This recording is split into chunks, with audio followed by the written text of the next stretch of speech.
মৃত ব্যক্তির নামে ভোজ ভাজ করা, খাওয়া দাওয়ার ব্যবস্থা করা। এই মর্মে হাদিস রয়েছে রাসূলুল্লাহ সাল্লাল্লাহু আলাইহি ওয়াসাল্লাম মুসনাদ আহমদ ইবনে মাজাহ বলছেন যে কুন্না নারাল ইজতিমা, সাহাবীরা বলছেন কুন্না নারাল ইজতিমা আলাল মাইয়িতি ওয়া সানআতাত তামে মিনান নিয়াহাতি আল আহদি রাসূলিল্লাহ মিনান নিয়াহাতি। আমরা মৃত ব্যক্তির উপলক্ষে, কোনো লোক মারা গেছে তার উপলক্ষে গ্যাদারিং করা, সমবেত হওয়া, আর তারপরে খাবার দাবার ভোজ ভাজ করা, এইটাকে রোদনের অন্তর্ভুক্ত মনে করতাম, যে রোদন করা, নোহা করা হারাম। সুতরাং এটি হচ্ছে হিন্দুদের সভ্যতা, যেটি মুসলিম যারা ভারত, বাংলাদেশ, পাকিস্তানের বিরাটপন্থী তারা করে থাকে।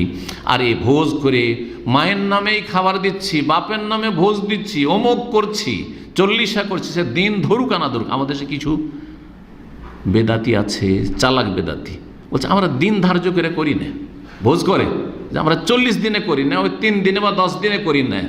যারা 40 দিনে করেন দিন ধরে বা বছরের বছর ওই মৃত্যু দিবসে করে, তারাও বেদাতি। আর যারা দিন ধার্য করে করে না, যে কোনো দিনে করে এই ভোজ ভাজ, তারাও বেদাতি। সুতরাং এইসব বেদাত থেকে বেঁচে থাকবেন।